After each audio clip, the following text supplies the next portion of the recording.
There's nothing like HIV. There's no disease, no infectious disease that essentially kills everyone who gets it.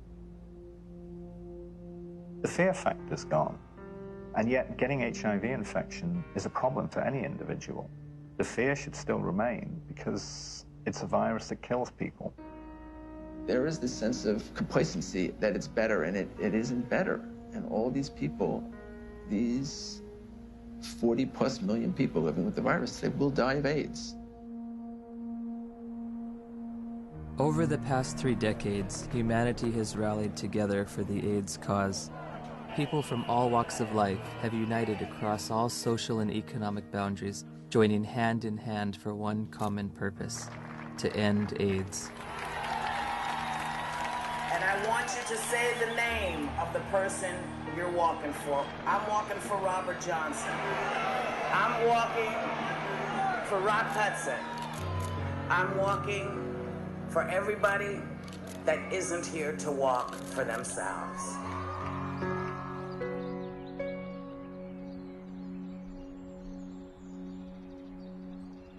The statistics are growing, all except for one. That's the amount of people cured, and it's still 0. In theory, we could cure AIDS on a piece of paper.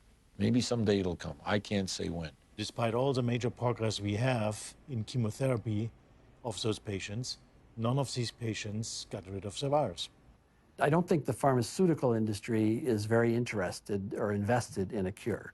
You know, I don't mean to be too cynical, but the reality, I think, is that, you know, the situation they've got now, which is lifetime treatment with expensive drugs, that kind of suits them pretty well. A cure is going to require some very tricky and sophisticated molecular biology, and I frankly don't see it happening.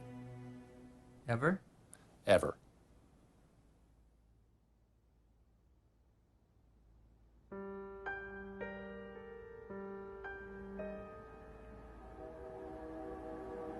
I was born in 1980, a year before AIDS exploded onto the public consciousness.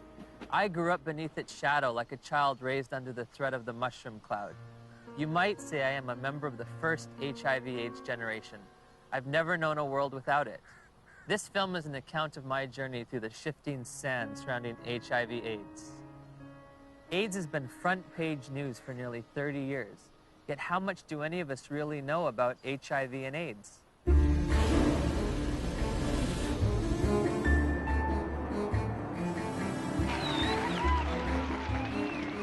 What is the difference between HIV and AIDS? I don't know exactly. HIV is wow. HIV 是它的病毒，那 AIDS 是那个病，所以两种是完全不一样的东西。It's the same AIDS thing. is the actual disease. It's the I same don't know thing. really. I don't know the difference. I know HIV is less deadly. Pour moi, il y en a pas forcément. Enfin, c'est vrai que j'établis pas de différence entre les deux. What would you say is the difference between HIV and AIDS? Yeah, there's not a big difference, is it? HIV/AIDS is just the starting point. HIV is a virus. The actual virus is AIDS.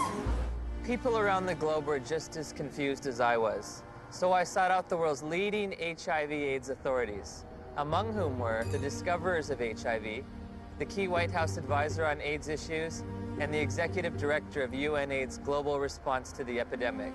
Meeting with these distinguished experts, I candidly asked, what is the difference between HIV and AIDS?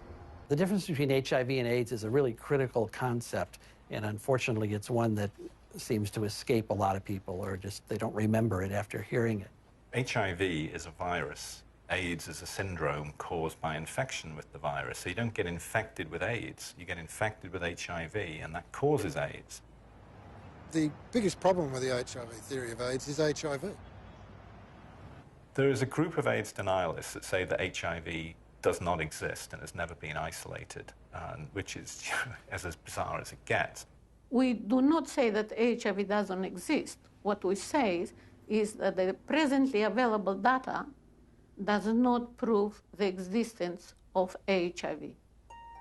The reality is that HIV does exist and does cause AIDS. I mean, the evidence is incontrovertible. HIV causes AIDS. All right, that's a theory that's there. Let that theory be there. But let's have some other conversations. Let's have some other research. Let's have some other funding. Maybe something else is working here. No. Why nearly 3 decades since its discovery does there continue to be debate over HIV? Why is there no cure in sight? To answer these questions, I needed context. The past is prologue, so my journey begins with a step back in time.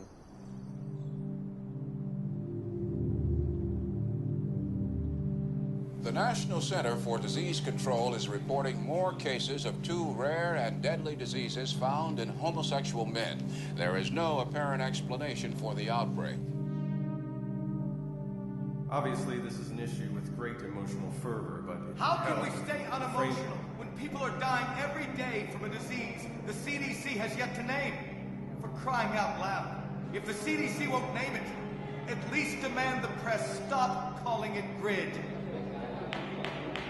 Well, unfortunately, I have to take credit for coining the term GRID, which stood for gay-related immune deficiency. We were seeing a cluster of gay men who were suddenly critically ill of pneumocystis pneumonia, which was the indicator disease of something new, and reported our findings to the CDC.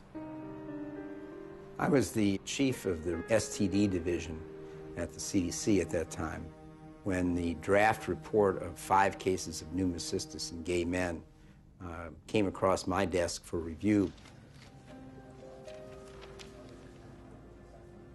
Shortly afterward, cases of a very rare cancer called Kaposi sarcoma were diagnosed in young gay men. My first reaction was, this is an extraordinarily important finding. The CDC was looking for something like that when it came along. They were looking for it already. They were hoping there was going to be a new plague because polio was over. The CDC's budget was getting decreased. This is back in like the early 80s. There was double-digit inflation, a very high unemployment, a rapid military buildup, and a threat to decrease all domestic programs. And this led to reductions in force in the public health service, particularly the CDC. The Center of Disease Control, CDC, in Atlanta was under threat for reduction and even theoretically for closure. There were memos around the CDC that says, we need to find a new plague. For them to justify their expenses and their existence and make their careers, they have to find infectious diseases. We need to find something that'll scare the American people so they will only give us more money. Once people recognized that this was likely caused by a virus, the media attention went from no news coverage to the most covered news story in history. People went from neglecting it to fear and panic. Maybe I can get it. All of a sudden, AIDS was a very fundable project, and I suppose the psychology they worked on was the fact that they thought, well, in Congress, essentially this is white, straight, heterosexual men who are the congressmen, and if they feel they can't fuck around without being worried about AIDS, they're going to let the dollars out. And it worked. Suddenly there was a lot of money available for anybody who wanted to study HIV. And nobody ever looked back and said, why do we want to study HIV? Bob Gallo said on television, causes AIDS. The evidence shows that this disease is not merely confined to the gay community. I motion to call the disease acquired immune deficiency syndrome, AIDS. In 1982, Dr. Harry Haverkos was one of the Centers for Disease Control's epidemiologists tasked with defining AIDS. AIDS refers to a syndrome, and its definition changes periodically. AIDS is a chronic disease. It's based on its immunodeficiency. AIDS is not a disease, right? AIDS is a whole lot of different things. Depends on what country you're in. When your CD4 count falls below a certain arbitrary level, by definition, you have AIDS. You know, when someone's count goes down and then it goes back up again, it's, politically they may still have AIDS. Medically, I don't think they do. If you develop any of a number of opportunistic infections or diseases, that puts you in the category of AIDS.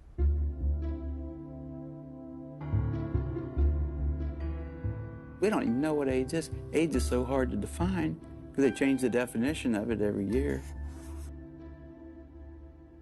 The definition of AIDS has broadened over time. It was revised in 1985, and then again in 1987.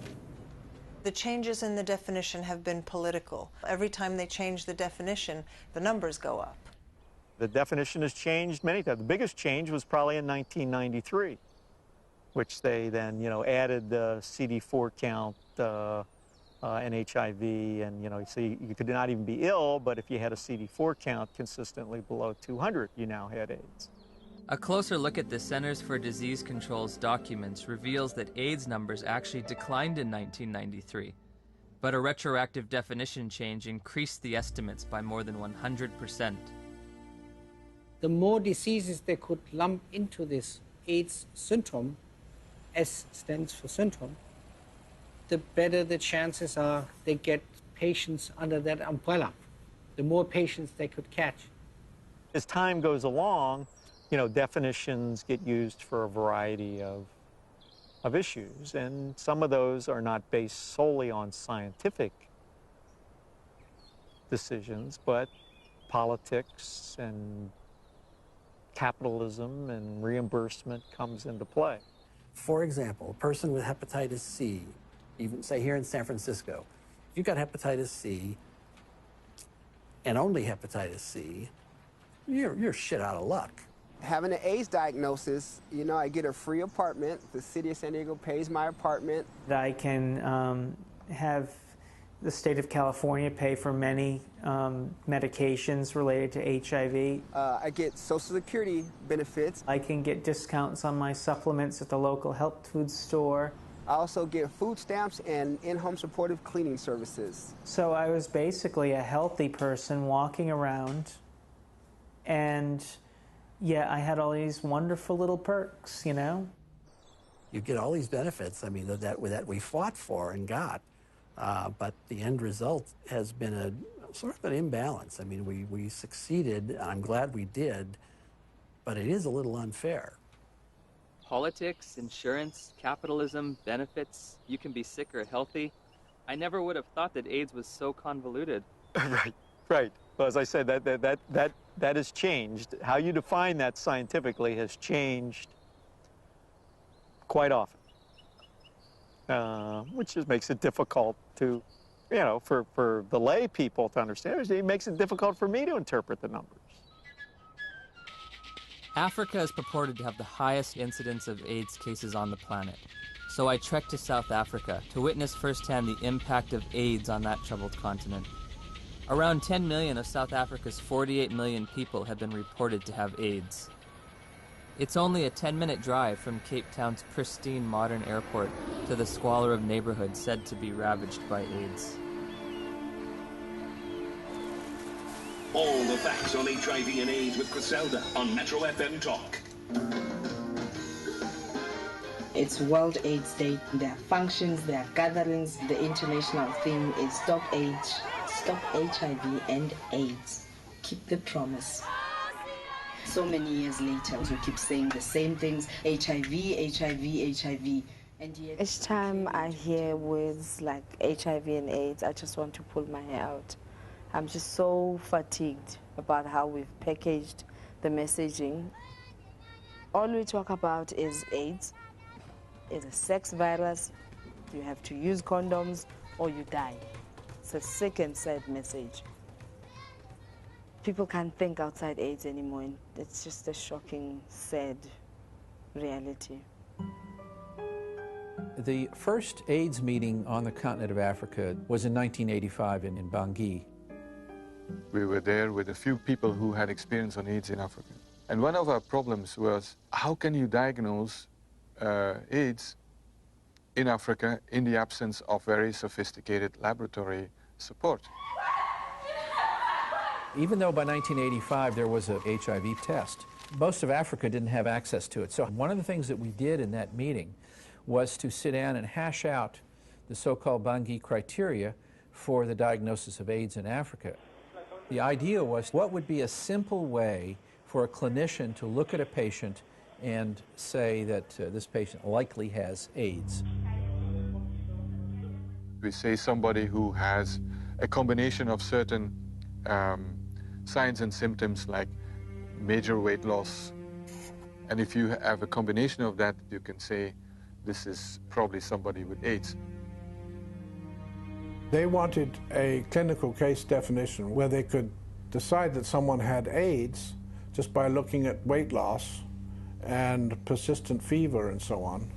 It gave something to clinicians in Africa to diagnose AIDS. And that helped in the overall effort to count cases, because we needed to know what was the impact of the epidemic. They could discover AIDS all over Africa at that point. They could say that we are all at risk, but they could say it's spreading around the world. They could say it affects women as much as men, because almost anyone in an African hospital could be diagnosed with AIDS without having to do the HIV test at all. Whole nations have been led to believe that, in some instances, that they've got large percentages of their population infected and doomed because of this supposed sexually transmitted virus. It's such a tragedy. Daniel, a lot of people here is very sick and is very dying. What kind of sickness do you see around here? It's HIV/AIDS. What is AIDS? We don't know. We don't know. So here you're living in a mud hut, and here some come white men with doctors who you respect, and they tell you that there is now among you an invisible disease, and it gets into your blood and can stay there unseen for years, and when it manifests itself, it's going to manifest itself in the forms of diseases you've always known. Maybe if you look skinny, if you lost weight, maybe they'll simply say, hey, you have AIDS, or you're coughing a lot, maybe. They'll say you have the disease. This cannot help but create extraordinary paranoia in people's minds. They say, well, what is going on with us? My neighbor next door he's got malaria. Does that mean that he's actually got this dreadful disease that the whites are talking about? Like I could be fat now, then the mentality is that if ever I become teen, then it could be one of the symptoms. I have to ask myself, why now? Why at this time? Dr. Christian Fiala argues that many doctors have misused the Bangui definition.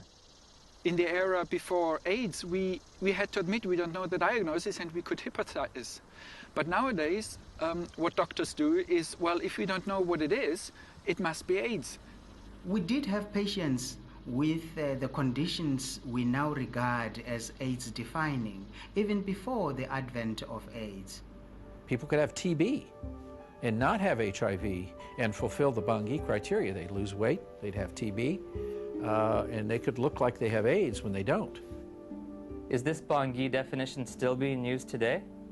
I'm fairly certain that in many parts of Africa where there's still little or no testing available, that definition is still used, and I wouldn't be surprised that it's used in the poorer parts of Asia.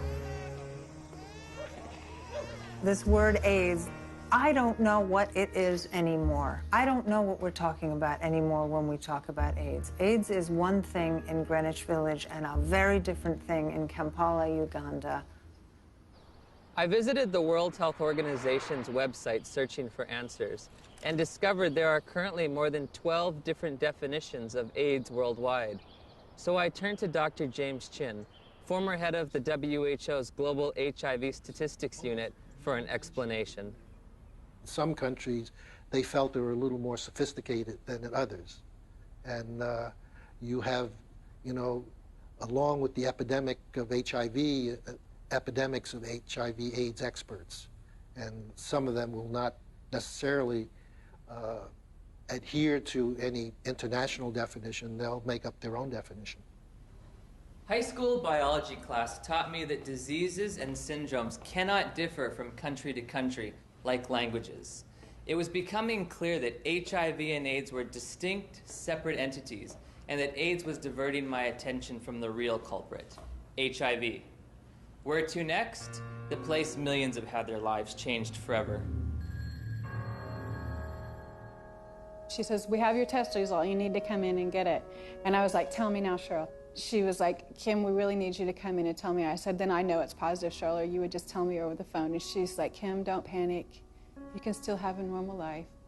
I can still remember his face. I can remember his eyes. And all he said was, I'm so sorry. I think you should put your affairs in order, and you might have 5 years. I said, Cheryl, I have to get off the phone right now. I have to go tell my dad. He started crying. This isn't the way it happens in the movies.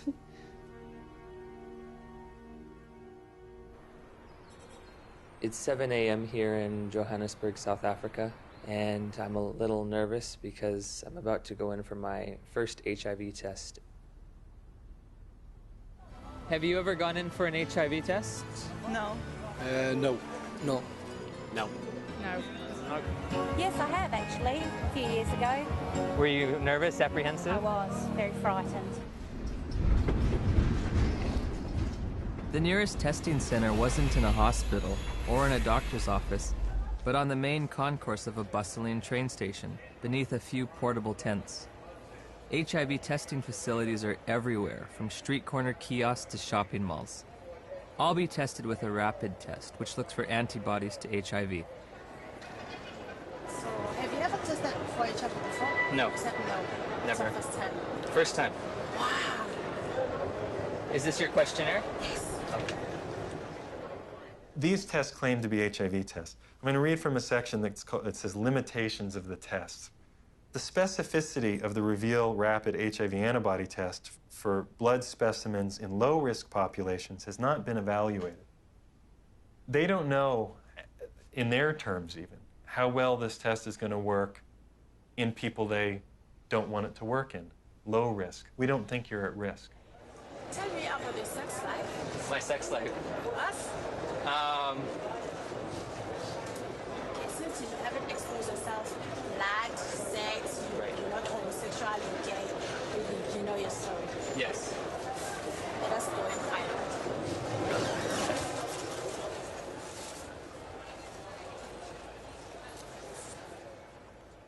In 1990, we flew to Romania to adopt a baby. We found Lindsay, and she was only 2 weeks old. I can still remember that feeling, just holding Lindsay for the first time, thinking, now my dream is going to come true. I'll have one of those children. Before we left Romania, we had to make sure that she didn't have HIV. We had to find a doctor, and he did the test, and it came back negative. We flew home just after Christmas, 1990, and thought we had it made. So I'm going to do a test which comprises of 2 test kits. These 2 test kits are from 2 different countries. Why we are putting them being 2, we want them to confirm each other.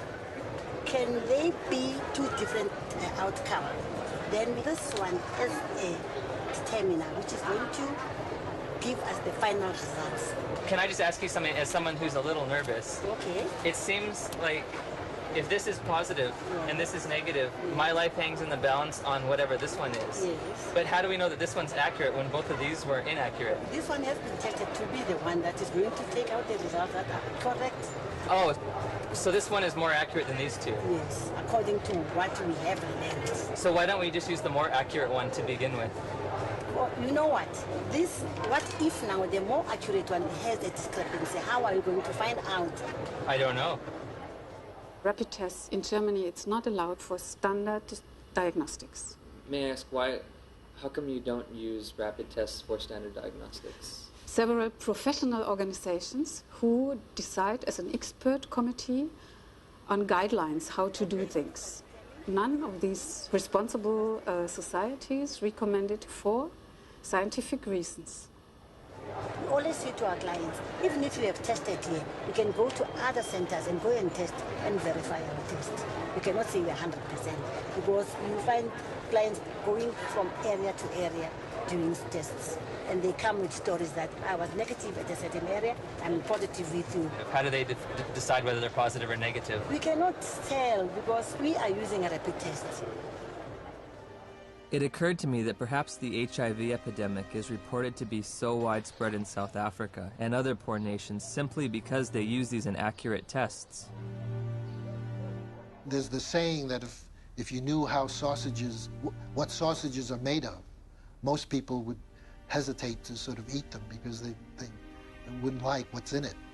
And if you knew how HIV/AIDS numbers are cooked or made up, you would use them with extreme caution.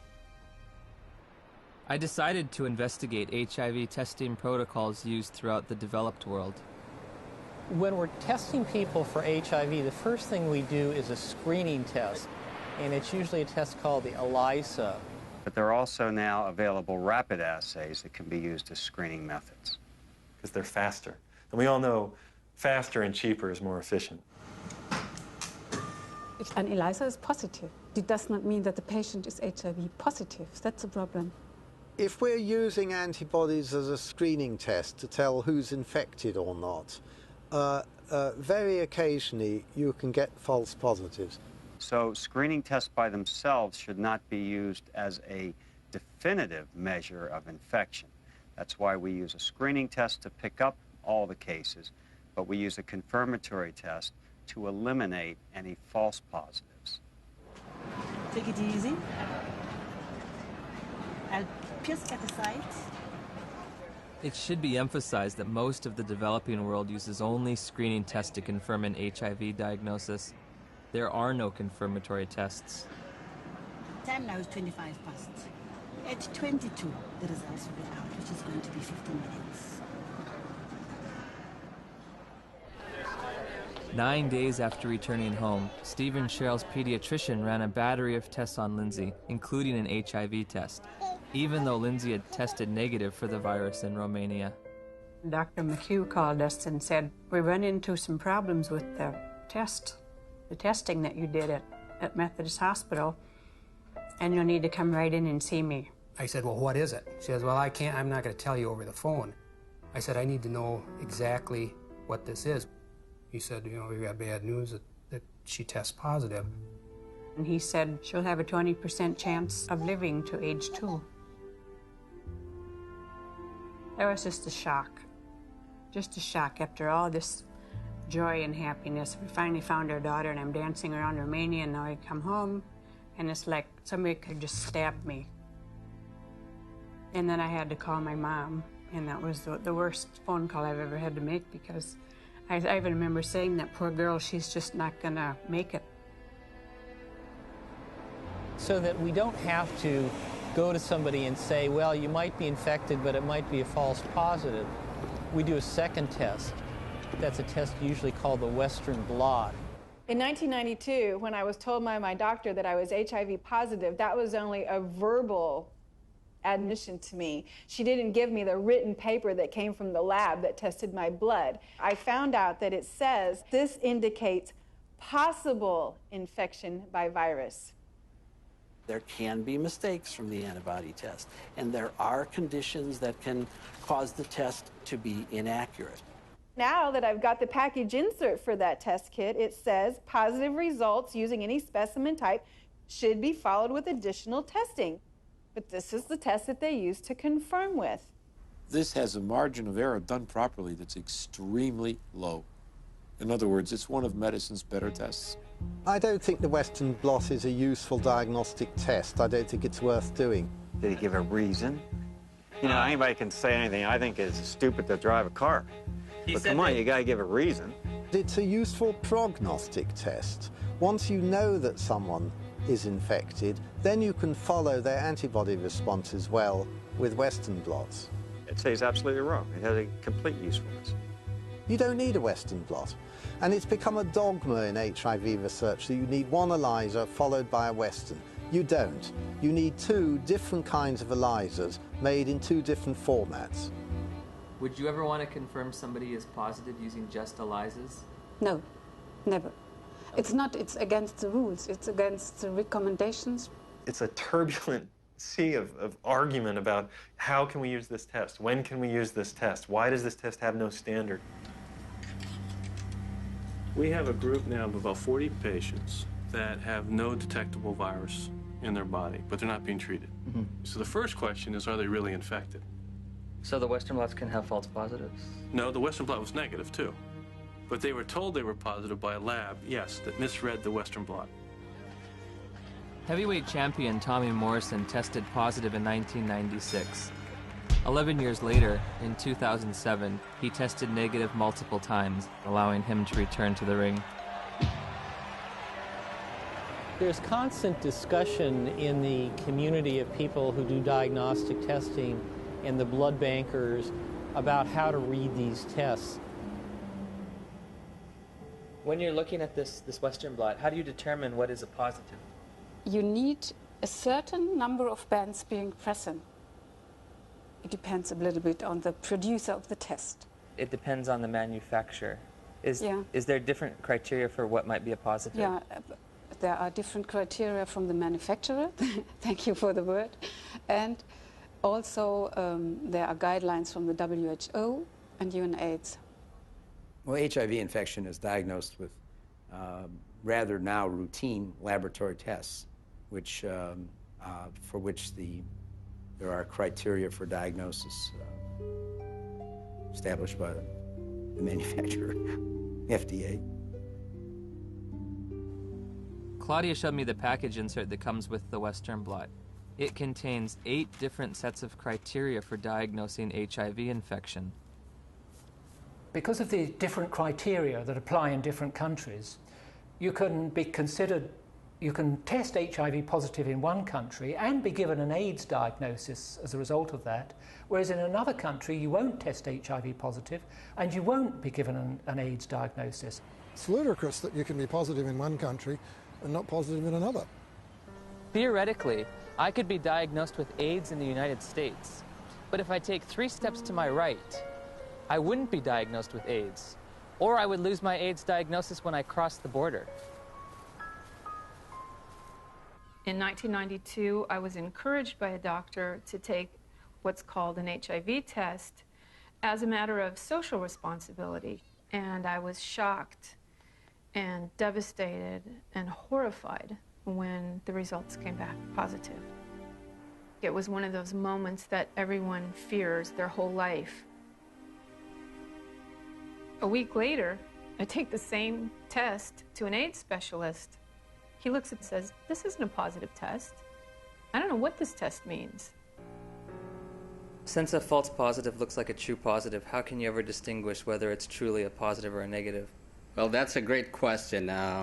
It's going to be very hard to determine a false positive. So I take the test again, and this time my results come back marked from the lab indeterminate. I'm faced with the decision, do I want to wait 6 weeks to test again or do it right away? I opted for right away. My results that time come back positive. Took it again, came back negative. I took it again, positive. What happens if you're positive on one criteria but negative on another manufacturer's criteria? How do you decide who's infected and who's not? You will use the most sensitive criterion. In late December of 2007, I read about new legislation passed in New Jersey calling for the mandatory testing of pregnant women or newborn infants should the mother's status be unknown. HIV mandatory testing, to me, is a no-brainer. I'm very much opposed to the concept of mandatory testing of any population because the tests are scientifically shown to be unreliable and inaccurate. You have no reason to fear this bill. And my hope is that eventually this will become a federal law so that every woman in this country would be tested. But HIV testing isn't an absolutely precise science. When I confronted my doctor about that, she said, we're way past Western blot now. We have the viral load test.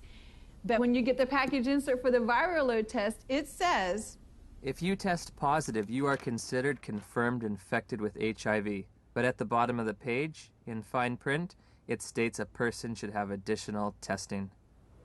It does not allow you to tell a single person on this planet that they are HIV positive. And it's a scandal that this test continues to be used. So again, I'm asking, where's the test? Where's the test that can confirm a diagnosis of HIV infection? And I can't find one. I have the package insert from the manufacturer which they supplied me with. And under limitations of the test, it states that risk factors should be used in conjunction with the test. Has a person had sex? Have they used drugs? Have they had a blood transfusion? And then in conjunction with the test, not the test alone, but with the test, then you decide whether the person is positive or negative. Do the answers to these questions help aid in the diagnosis? Oh, of course they did. Really? They do. Now, if I tell you that the test you took was lousy and didn't mean a thing, does that make any difference for everybody to hear? It'd make a difference for me. Yeah, I know. How can we say that HIV is the cause of AIDS when we don't know, based on current tests, whether or not anybody diagnosed positive actually has HIV? President Thabo Mbeki will officially open the AIDS conference tonight. Delegates here are hoping he will finally separate himself from the AIDS denialists. We remain convinced of the need for us better to understand what would constitute a comprehensive response in a context such as ours, which is characterized by high levels of poverty and disease. As I listened and heard the whole story told about our own country, it seemed to me that we could not blame everything on a single virus. I thought this man must be an idiot. Everyone in Africa is dying of AIDS. I know this because I read the New York Times. It's beyond doubt. Rion Milan was hired by Rolling Stone to investigate and debunk President Mbeki's misguided ideas. Where to begin? The numbers. My very first action, I opened Johannesburg's Yellow Pages. I thought that I could illustrate this with a scene that began in a coffin factory in Johannesburg, where workers are working overtime trying to create caskets for these mountains of people who are dying of this condition. And I discover that in the midst of what UNAIDS says is a plague, is that half of the coffin factories in Johannesburg have gone bankrupt. In South Africa alone, it's about 1,000 people dying every day from AIDS. If you're an advocacy agency and you perceive low numbers to be bad, your bias may be to accept higher numbers even if they're not scientifically sound. I know Jim Chin quite well, and I was the chairman of the steering committee on epidemiology of the global program on AIDS in WHO when Jim Chin was in charge of epidemiologic estimates. And we could never get information how the WHO estimates were made then. So we were very critical in these days because we felt it was not based on enough evidence. It's possible that he didn't read the materials we sent him or he didn't understand them, but we did send information to anybody that wanted to know about the estimates because they were pretty transparent. In an attempt to get to the bottom of the statistics debate, I've come to Geneva, Switzerland to look at the World Health Organization's official numbers. And what we found, there are no numbers, only assumptions and estimates. How are the monies divvied out to states for AIDS prevention or AIDS treatment? How is government monies sent out to different states and communities? The more AIDS you have, the more money you get. Exactly. The AIDS partners have a vested interest in maximizing and squeezing the data to get the worst possible scenario that they can out of it, because the worse the situation is, the more compelling the fundraising claims are. When UNAIDS was created, about $250 million was spent on AIDS in poor countries. 10 years later, it's $10 billion. That's an unprecedented increase. Still not enough. When that was created, the first thing Peter Piot said was that UNAIDS is an advocacy agency, pure and simple. And this was my first objective when I came into this job, and that was put it on the political agenda. He divested himself of all of the program aspects and the scientific aspects of AIDS. This is not a scientific issue. This is a matter of politics. Except one unit.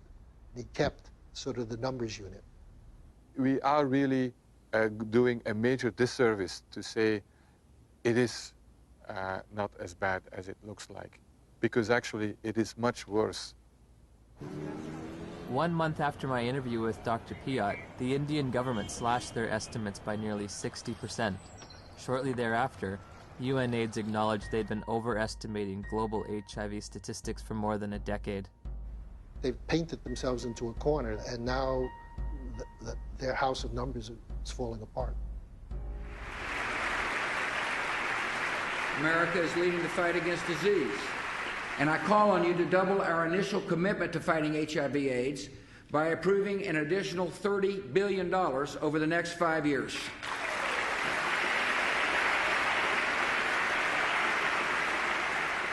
Noble corruption, misuse of statistics, in order to convince people that there's one hell of a problem out there, guys, and we've got to go and do something about it. If you look at the real world, you know, how many people are infected, diagnosed to be infected, and eligible for treatment? There are very few compared to the number. In April of 2008, Congress approved a $50 billion expenditure for AIDS treatment and prevention. The vast majority of the world's population is not at any measurable risk of HIV infection. No measurable risk. Growing up in the age of AIDS, I was taught there were 3 certainties in life: death, taxes, and contracting HIV from unprotected sex. If you don't use a condom, there's a lot of chances that you can actually get the killer disease that is AIDS. I did a study of the heterosexual transmission of HIV in California, and we recruited individuals who were infected with HIV. Then we recruited their sexual partners, and we looked at whether transmission, in fact, had occurred. Padian runs a study. It's a 10-year study with the world's most virulent, terrifying sexually I mean, this thing jumps, excuse me, off of penises into vaginas miles away. How many of them do you think, after 10 years, with the world's most terrifying, virulent, sexually transmitted disease, came up positive? Nobody. Nobody. Nobody who was negative came up positive. 0. I think HIV is more difficult to transmit than than a lot of, probably most other sexually transmitted diseases. I mean, I think that's pretty widely known. If I were to have unprotected sex with somebody who is HIV positive, how many acts would I have to engage in before I got the virus? Just one. I think one would be enough. First act? One is enough. Remarkably, HIV is a difficult infection to transmit. This contradicts everything I was ever taught about the sexual transmission of HIV. AIDS is the best example of what's really scary and alarming and dangerous about our culture right now, which is that it's a culture of PR. It's a public relations phenomenon. The truth doesn't matter. What matters is the image. If we were talking about reality, the reality is that AIDS is over.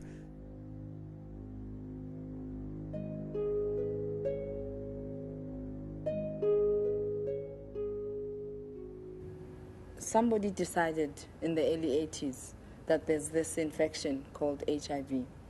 And upon deciding that, I don't think it was debated enough.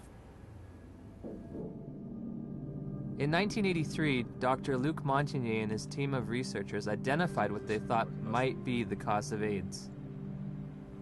I really was excited because we knew it was a new type of virus, not shown before in men, and very likely to be the cause of AIDS. Of course, at that time, we didn't have the full proof of what's the cause of AIDS.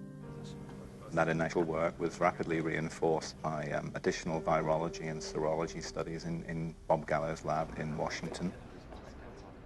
Gallo got pushed by the Reagan administration that wanted to do something on AIDS finally. They literally told us to just close CDC's lab down. We don't care about it. There's a bunch of gays, who gives a shit? I mean, that was really their whole story. So the whole thing that they rested their political response was, well, we discovered the virus. Good afternoon, ladies and gentlemen. The probable cause of AIDS has been found. Credit must go to our eminent Dr. Robert Gallo, who directed the research that produced this discovery. What was new that day is for the first time we were saying, that's the cause, I'm sure. It was a silly press conference. There was not evidence then that HIV was the cause of AIDS. It wasn't called HIV. There was certainly evidence that he didn't discover it. It was discovered in France. The conference was held before any of Robert Gallo's papers were published. Therefore, before any other scientist had a chance to review them and look at the evidence and see if he got it right or wrong. Gallo's philosophy was to have people to whom he would give the virus be in his own control, so that any information that came out of that would come through him, so that he got all the information. Indeed, often put his name on publications and would, quote, collaborate with them. But should you have any broader view other than his personal glory and your personal glory, this was not a scientific pursuit in any way. The U.S. Department of Health and Human Services decided from now on, we are only going to fund AIDS research that assumes that Robert Gallo's virus is the cause. I didn't think that HIV in 1984 was the cause of AIDS. That's why I did the study comparing gay men with Kaposi's and gay men with pneumocystis. I assumed there must be something else. If you go read my paper from 1985 that Kern and Jaffe would not sign on to, I actually lay out the cofactor hypothesis in that paper.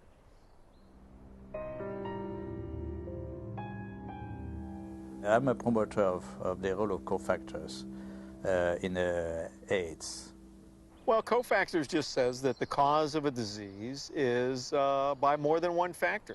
Just simply being infected with HIV is not going to do it. You need certain cofactors. Cofactors are not necessary. Dr. Fauci would say HIV causes AIDS without the need for anything else. That's kind of ridiculous. The data that indicate that any different type of infection like mycoplasma or something like that is a necessary cofactor, I believe those theories have been debunked. What the fuck does he mean? Sorry, what's it? Sorry, what does he mean that there are no cofactors?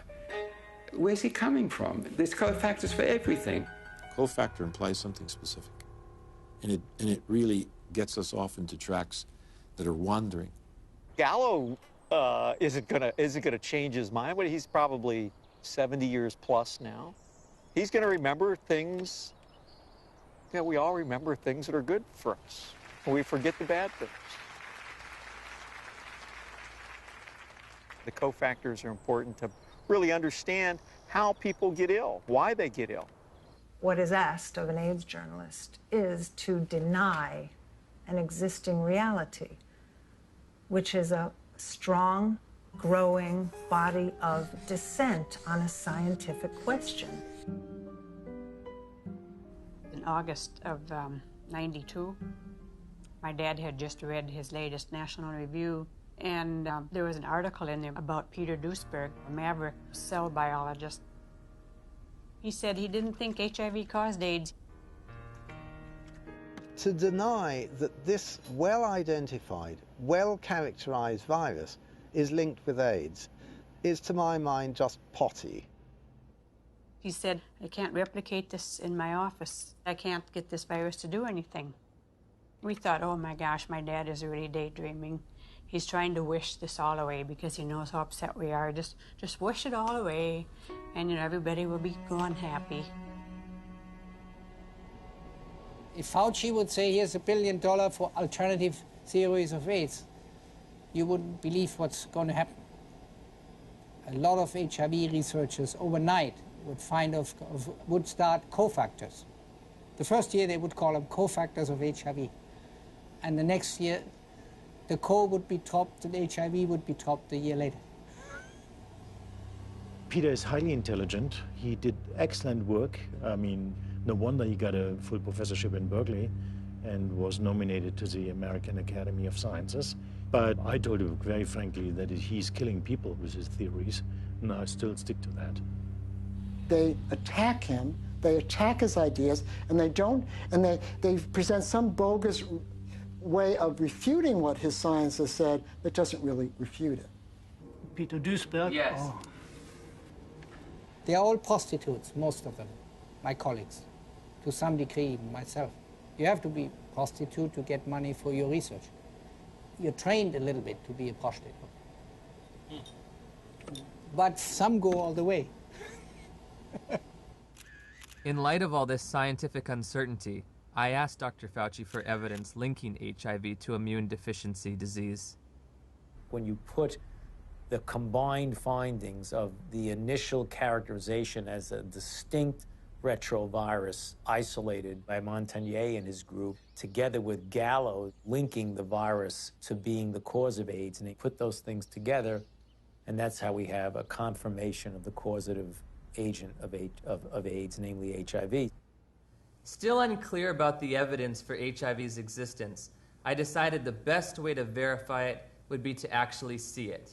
I asked Dr. Hans Gelderblum, a world-renowned electron microscopist, if he thought there was any reason to question Dr. Montagnier's published images. I've seen these publications, stamp-size images. It's a nuisance. It's a nuisance. You do not really see much. When we saw that photo, we said, suggestive, but not convincing. Dr. Gallo, 1 year later, published photographs he claimed to be of HIV. Were his any better? These pictures were not so impressive. They were not much better than Montagnier's images. It's one thing to look like, and another thing is to be a virus. In 2002, I stumbled across an article by Valander Turner and Andrew McIntyre of the Perth Group in Australia, and it questions whether there's ever even been found a virus. I became consumed with researching this. I could read from morning till night every day, and every link to another link, and I would email to these people and say, where's the test? I want to know. Am I dying? Am I contagious? And they weren't even very kind. They were just like, read our articles again. How many times do we have to tell you there's no test? It is crucial to understand that an AIDS diagnosis is forever. It cannot be reversed or alleviated. The stigma attached to people knowing that you have it and are living with it is worse than actually living with it. I can't think of anybody who's ever been evicted from their apartment because they had breast cancer or because they had cerebral palsy. I did a campaign to address stigma. The message is that if anyone is infected, we are all affected. Some have it medically, some have it socially, some have it culturally. And at the end of the day, if it exists anywhere, it exists everywhere. We don't all have AIDS. And once you start bullshitting, it's a problem, you know? We don't all have AIDS. We all have to be sympathetic to AIDS. And yes, there's all kinds of people who get HIV infection. But you know, we don't need to make, in my view, non-truths, you know, or just to have a slogan or a symbol. We all have AIDS. No, we don't all have AIDS. But my message is you do have it, whether you want to accept it or not. Are you medically susceptible? Maybe not. But are you socially vulnerable? Yes. In June of 2007, the BBC featured a news story which began, HIV infection theory challenged. Living cells are complicated, and how they work inside the body is even more complicated. So there's still a lot of debate as to how exactly HIV causes AIDS. In March of 2008, the Washington Post went on to state that multiple surprises have reminded researchers how much they still don't know about HIV's biology. HIV has got to get inside the circulation of the body, and it does that in ways that are not completely understood. The prime target for HIV is a T cell population called CD4 helper T cells. The way that the virus gets into the target cell, it fuses its membrane to the membrane of the cell. I don't understand the fusion process. I don't think anybody completely understands it. We have a relatively poor understanding of how viral proteins interact with proteins in the cell. How come our antibodies aren't able to keep HIV in check? It's an excellent question. That's one of the great stumbling blocks. They can't prove that HIV is the cause of AIDS, okay? They cannot prove that HIV is the cause of the collapse of the immune system, no matter how many scientific journals says it is. When you go to the basic research, it doesn't prove it. We are almost convinced that there is other factors that are involved in the loss of CD4 cells, and we don't know yet all the mechanism. How HIV depletes the T cells so an individual advances to AIDS is probably due to multifactorial elements. One is it will kill the cell eventually that it infects. HIV does not necessarily kill the cells it infects. Some T cells are directly killed by HIV, and other T cells keep the virus in check. It's a silent state within the cell, and I think in many cases these cells can return to a normal function. Can that cell return to a normal state? I don't think so. When I was told I was HIV positive, I accepted that on a very deep level. But only by having the courage, the open minds, and the open hearts to answer these questions are we ever going to know how to help people, how to do what we need to do to help people. In late 2007, Science Daily reported that 3 prominent research teams had published papers in the Journal of Immunology challenging the theory that the sudden loss of T cells triggers disease and AIDS. The details of HIV pathogenesis, how HIV kills people, are still being worked out. If the sudden loss of T cells in HIV-positive individuals can't explain why people get disease, then there must be cofactors that cause people to get sick and die, or factors that have absolutely nothing to do with HIV. While researching HIV hotspots, I began to realize there is a direct correlation in these places with another condition that leads to immune deficiency and death. I think it is important to keep in mind, especially for us in the West, that poverty is not a romantic issue. It is a deadly issue. Poverty leads to diseases and premature death, period. When you look at the symptoms that they talk about, for people that are HIV positive, you find that some of them, they are more related to malnutrition. Their nutrition is not very equilibrated. They are in oxidative stress, even they are not infected with HIV. So their immune system doesn't work well already. People are hungry, they're underdeveloped, there are no hospitals, there's no proper medical care. You take away poverty, you're giving people an ability to fight infections. These are toilets. Yeah. We don't have flushing toilets. When flies get into the toilets, they actually come back to touch our food, you see. And look, we need to take that food. And we don't know which infections are there. How do you expect people must survive in these places? Look there.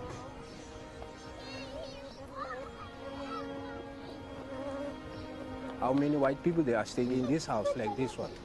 In Cape Town it's different. You go to suburbs, you see the suburbs is different from our places. Why have we done nothing for African people, just like give them clean water so they don't die in infancy of diarrheal disease and stuff like this? All we care about is HIV, AIDS. Well, question, well, there's money in it. There has to be, other dynamic working to lead public interest to the African situation and ignore clean water, sanitation, malaria. I mean, things that kill people. This is the beginning of a war.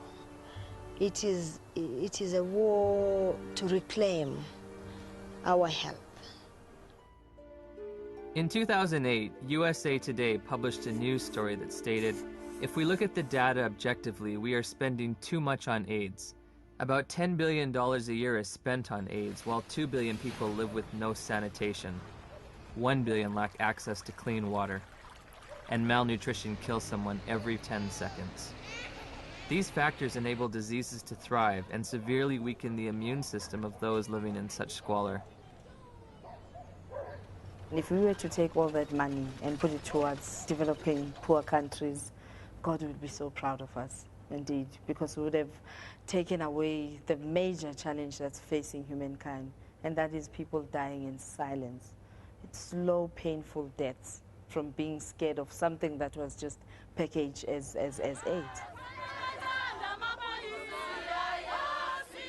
Could it be that the real epidemic is extreme poverty, not HIV? On the other hand, HIV allegedly occurs in the United States as well. So I looked for alternative causes of immunodeficiency in this wealthiest of nations. There are other ways you could produce a condition that looks like AIDS, but they too will be some source that causes a severe defect in the immune response. 19 million Americans now, 19 million, are taking illicit drugs every day. But we don't talk about this. This is politically incorrect. There have been a number of theories as to what the origin of HIV/AIDS is. One of them was a theory that certainly turned out to be completely incorrect, that it's a lifestyle phenomenon. The large epidemic of STDs in general in the late 70s, and particularly in gay men in San Francisco, New York, Los Angeles, were meccas of the new lifestyle, which came from the liberation in the post-Stonewall era. The more partners you could have, the more you were striking a blow for gay lib. I remember talking to one of the people who was at the forefront of that lifestyle. It very much felt like if he did have another bout of syphilis or gonorrhea, whatever it might be, that it was like a notch, a victory notched up for his right to exist as a gay man. I went on a vacation to Los Angeles, and it wasn't that wild, but one night I went to a bathhouse. I came home with, get this, at the same time, syphilis, gonorrhea, and 2 forms of parasites. I have no views about that, you know, in a judgmental kind of sense, but certainly from a public health point of view, that's kind of a prescription for disaster, because AIDS first occurred in these men who were not healthy for reasons that were obvious to everyone. You're talking thousands of partners, sometimes hundreds, per month, lots of antibiotic use, lots of drug use, and the result were people were getting pretty sick. There's a drug called amyl nitrate that was developed in the 1850s and 60s. Came in ampules, and they became known as poppers because you'd pop them when you open these ampules up to sniff them when you had coronary artery disease. The first AIDS cases, for example, that Mike Gottlieb reported were all 5 gay men. They were young. They all used poppers. Poppers, something you walk around huffing all night. I mean, it says flammable, fatal if swallowed on the side of the bottle. They're walking around huffing it all night long. Why? Gives you a great rush. Poppers was a sex drug. They were in every gay bathhouse, every bar, every porno bookstore across the nation. Poppers were visible on the dance floor in the discos. At the end of an evening, the bartender would announce last call for alcohol, last call for poppers. It was like a mad, wonderful kind of a dance that was being done. But if you think that can happen forever, you're wrong. Whether or not HIV exists, whether its role in a weakened immune system is almost irrelevant when you compare it to what was going on at that time. The lifestyle explanation proved politically unacceptable, but the virus explanation proved very, very acceptable to many different parties. Pneumocystis pneumonia and Kaposi's sarcoma were the hallmark diseases for AIDS in the early years. To go back and deconstruct it and say, what exactly did cause pneumocystis carinea? I remember the first patient that I ever saw, my resident brought me to see a young gay man with pneumocystis pneumonia. I knew a little bit about the use of poppers or amyl nitrite inhalants, and I started asking the patient if he used them, and it turned out that he was a very heavy user of amyl nitrites, and much to the surprise of my students, I said, I think the man probably has destroyed his pulmonary immune system by inhaling this toxin. What exactly caused Kaposi sarcoma? We know that now. It was amyl nitrite. We saw KS decline, interestingly parallel to the decline in popper use. We now know that Kaposi sarcoma is caused by a second virus, the human herpes virus strain 8. To rescue comes another virus. As always, when you're in trouble, you find another virus. If one wants to look at really what causes this, we've got to look beyond just HIV and just beyond HHV8. Calling it a disease, see? And to give it that name, AIDS. So everything's included under that, and you don't have to just say, I mean, if you just said, you know, these people are getting a lot of weird diseases, all kinds of diseases, it wouldn't have had the same impact. It was much better to say, there is an infectious organism on the loose in America, and it could get you.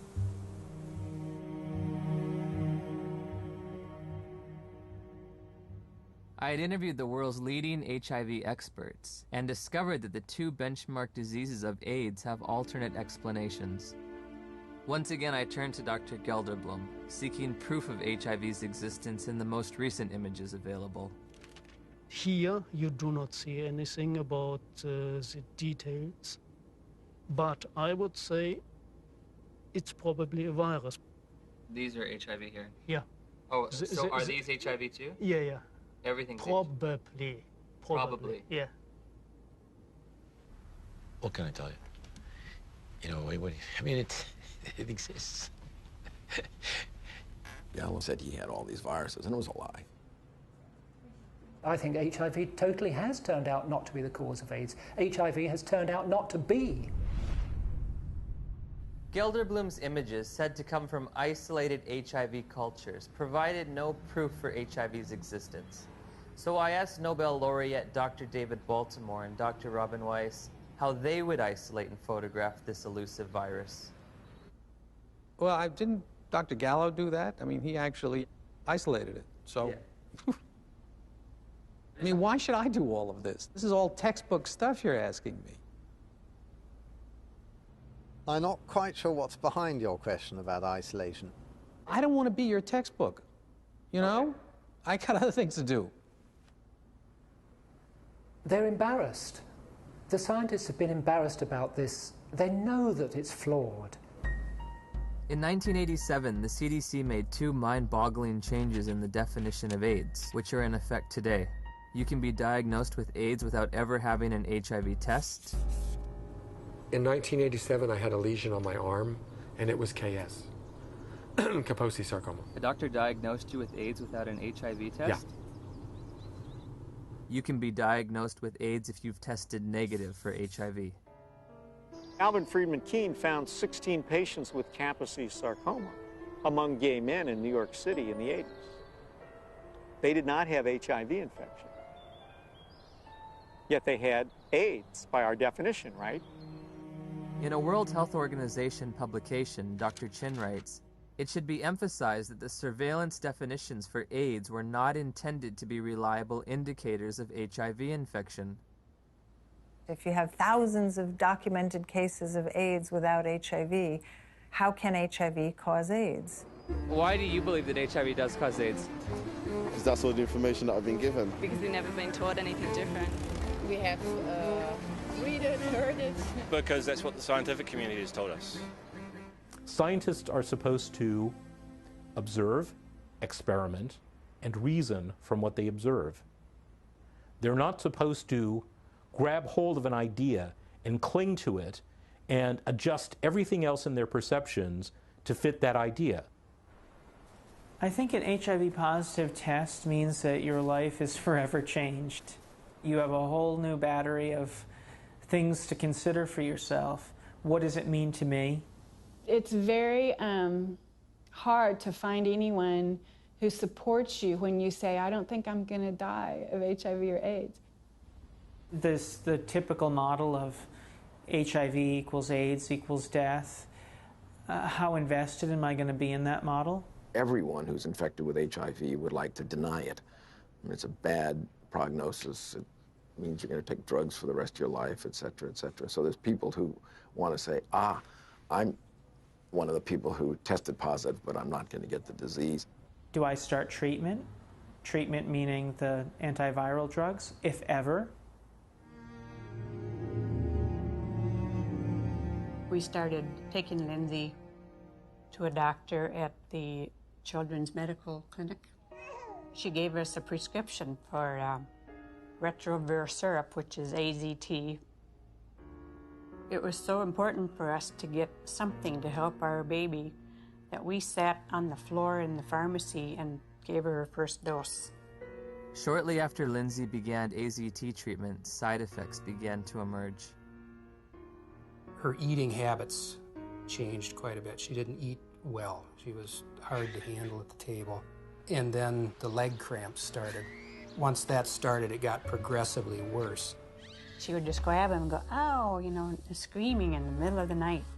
Just like it was it wasn't an ache, it was like, must have been sharp pains. It's just made you feel sick to your stomach.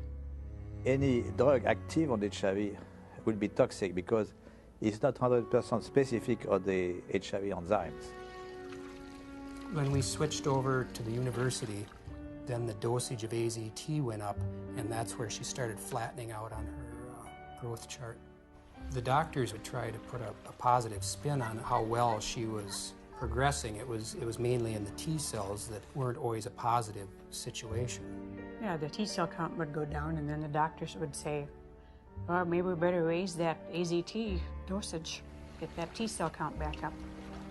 We were going, I think it's kind of making her sick because she doesn't want to eat. She's having leg cramps. And they'd say, well, it's the HIV, and that's what it does. It's all part of the package. The treatment causes a very similar condition we would expect from an AIDS patient. That's why nobody noticed that there was something wrong with the treatment. I remember in 1992, after I first tested positive, I became involved in an organization called Women at Risk. There were 11 of us at the time on the board and involved in the group. All of us except 3 were on the medications. In the year and a half that I was involved with Women at Risk, every single woman in that organization on the drugs died. Every single one, except the 3 of us who weren't taking them.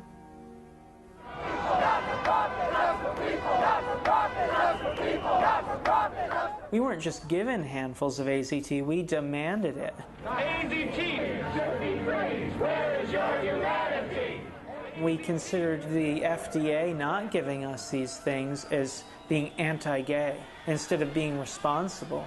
And so we went and we lobbied and we pushed for all these things, and we didn't think clearly about what it was we were asking for. It's like that saying, be careful what you ask for, it may come to pass. That's the very reason why everybody believed HIV is a deadly virus, because the HIV-positive patients at that time got a deadly treatment. Despite the billions spent on the drug, tens of thousands of people with AIDS have died. And now a growing number of studies are questioning the drug's usefulness.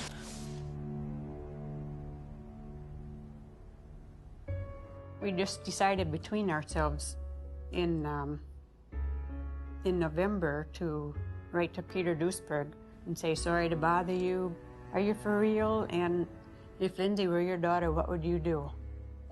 On November 11th, we got a big package, and he said, you must take your daughter off AZT immediately or she will die from it like Kimberly Begalis.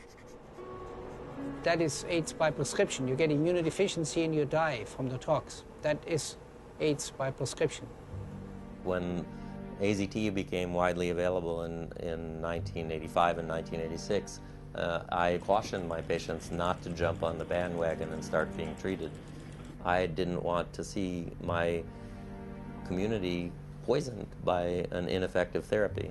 I think in retrospect, the dose that we started with AZT was a dangerous and poorly tolerated dose. Nobody wants to realize what was the real effect of this overtreatment. That means that we killed a whole generation of AIDS patients.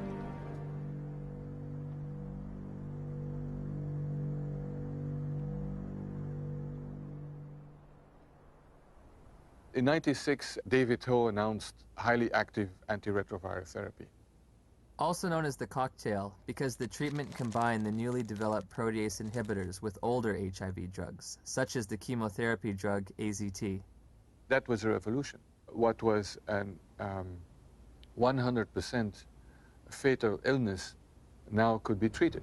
The AIDS medication today is not that toxic than it was in the early days. And it's a potent drug regime. That means it kills almost everything. I play around with treatment interruption because I think the drugs are toxic. And if I do the drugs continuously without interruption, I think that they'll have a cumulative damage. In the years that we've been using the cocktail, we've found that there are lots of side effects. In South Africa, I spoke to a couple of pharmacists specializing in HIV treatment. How often do you see side effects in patients? Yeah. All the time? All the time. Almost all the time. We saw the lipodystrophy, the buffalo humps at the back of the neck, then the lipoatrophy, which is the loss of fat in the face and the arms, giving people a very gaunt look. The risk of heart attack seems to be increased in people on these drugs. With what we have now, the side effects eventually are going to outweigh the benefits. So patients really do better for the short term, but in the long term, they die also. In 1994, Audrey Serrano tested HIV positive. While initially healthy, she was prescribed AIDS drugs which nearly killed her and left her scarred for life. In December 2007, after multiple negative tests, she was awarded $2.5 million in damages. Some people are very fortunate. They don't have these side effects, but many people do. So prolonged treatment is impossible. I know people that are like horses, have no impact with some drugs, no side effects, and somebody else falls apart. The new generation of antiretroviral drugs are less toxic. They can be more tolerated. But for how long? I agree. We cannot give a treatment for life. It's not like insulin, you know, it's something which is toxic. Has a patient ever died from the side effects? Yeah, sometimes it happens. AIDS drugs are all classified as black box drugs. A black box drug is the most severe warning that our FDA will put on a product. It means you could die taking this because other people have died taking this. My sister Joyce was my best friend. She's a great mom and just a very lively person. In 2003, Joyce found out she was pregnant with a second child. She was offered an HIV test as standard prenatal care by her obstetrician. She called me at work and she was like, I got something to tell you. And I was like, well, what is it? She said, I'm HIV positive. So I took a deep breath. I said, well, it's not the end of the world. And she said, well, Nell, I met this doctor today, and he's a specialist. And he says, is there some medicines I can take that'll keep my baby from being HIV positive? Nevirapine. Warning. Severe life-threatening skin reactions, including fatal cases. One morning, she was covered in these welts and this rash. It was all over her face. It was all over her chest, all over her arms, her hands. When they're talking about a rash that can kill you, they're talking about a drug that targets the actively replicating cells in your dermis, in your mucosal layers, in your intestine, and stops them from working. And what happens? Goodbye skin. I would never take them. I don't have a problem with other people taking them, but I, as Griselda Kananda personally, looking at the side effects that they come with, looking at the toxins that they present in my body, not now, not ever. I have patients tested in 1985. They were all advised to take treatment, but they declined the treatment for different reasons. Because they didn't want to take toxic drugs because they were feeling well at that time. And how are they doing today? They're still living. Healthy? Yeah. Once we came to the conclusion that this was the drug that was causing this problem, irregardless of what the HIV was going to do, she was going to come off the drug no matter what. If taking her off the drugs meant that she could sleep through the night and be happy for 6 months, that would be worth it, rather than live in agony for 2 years or 12 months. You hear a lot of doctors, you hear a lot of educators in AIDS, you hear a lot of people talk about it is probably the drugs that are going to kill us before the disease does.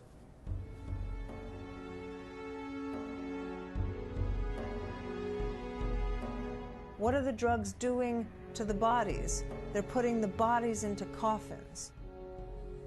Before my sister started taking the drugs, she was healthy. After she started the drugs, she developed an allergic reaction, which made her look like a patient with full-blown AIDS. She was admitted to the hospital. She continued to spiral down. And within 37 days from her first date of taking the medicine, she was gone. When news of Joyce's death reached the NIH, emails were exchanged between the director of the AIDS division and an ethics and safety officer. Ed, there was fulminant liver failure resulting in the death on this trial last week. Ouch. Not much we can do about dumb docs. They're cynical enough to introduce drugs that they know will have toxic effects and will carry a certain mortality, and they know that the life of the drug before this mortality becomes too obvious to ignore is, say, 2 or 3 years, and they work out what the sales are going to be in those 2 or 3 years, and then they know they're going to have to reduce the dose. Joyce has 2 sons. Jamal he's in his senior year of high school this year.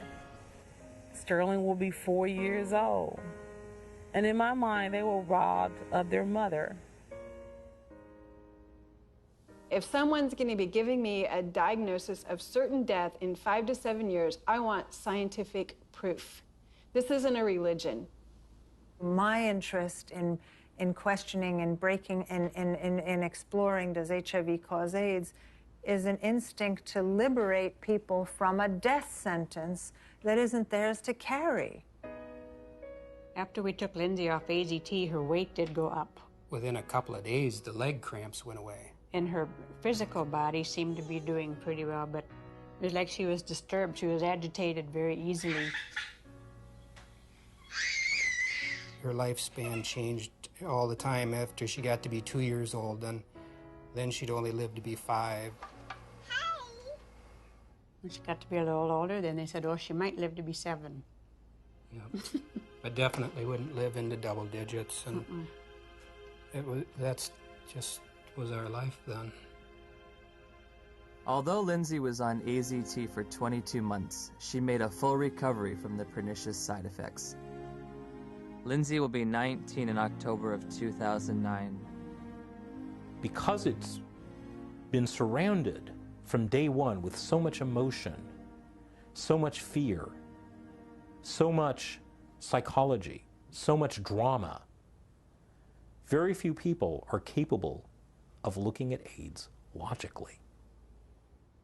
We can be exposed to HIV many times without being chronically infected. Our immune system could get rid of the virus within a few weeks if you have a good immune system. If you have a good immune system, then your body can naturally get rid of HIV. Yes. If you take a poor African who's been infected and you build up their immune system, is it possible for them to also naturally get rid of it? I would think so. It's very easy to get people to think the right thing if you get the right on the tablet the first time. But once something's on the tablet and you got to erase it and put something else, it's very hard to get people to think differently. The victims of HIV and the dedicated professionals combating it deserve our sympathy, compassion, and respect.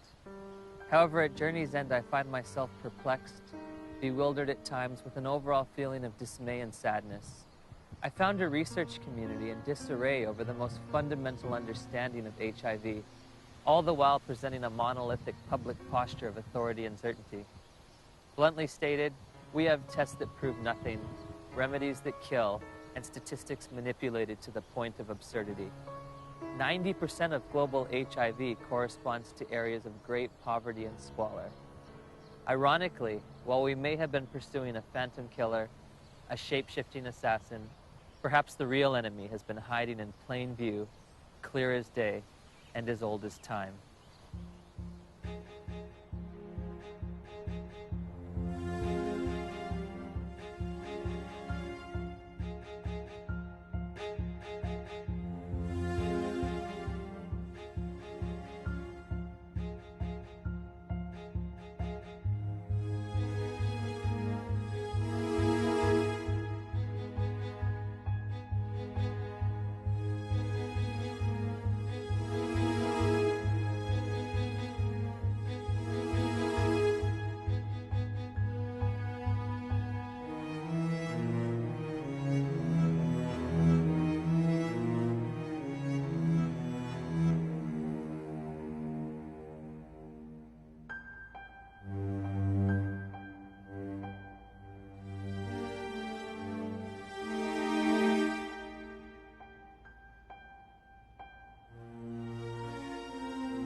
We can be exposed to HIV many times without being chronically infected. Our immune system will get rid of virus within a few weeks if you have a good immune system. If you have a good immune system, then your body can naturally get rid of HIV. Yes. How can we say that HIV is the cause of AIDS when we don't know, based on current tests, whether or not anybody diagnosed positive actually has HIV? Some people are very fortunate. They don't have these side effects, but many people do. So prolonged treatment is impossible. Called CD4 helper T cells. What the fuck does he mean? What's it in there? It uses its membrane. What does he mean that they know co-factor? Where is he coming from? There's co-factors for everything. To the membrane of the cell. There inside the cells, virus grows and makes more of the cells. Gallo isn't going to change that out in the circulation. Finds other CD4 He's cells. going to remember effect. There is an ongoing battle. Cells die. The body will replace those cells that could die. But there's not an infinite capacity to use co-factors important. This battle between HIV. How people get ill, why they get ill. What is asked of an AIDS journalist is to deny an existing reality, which is a strong, growing body of dissent on a scientific question.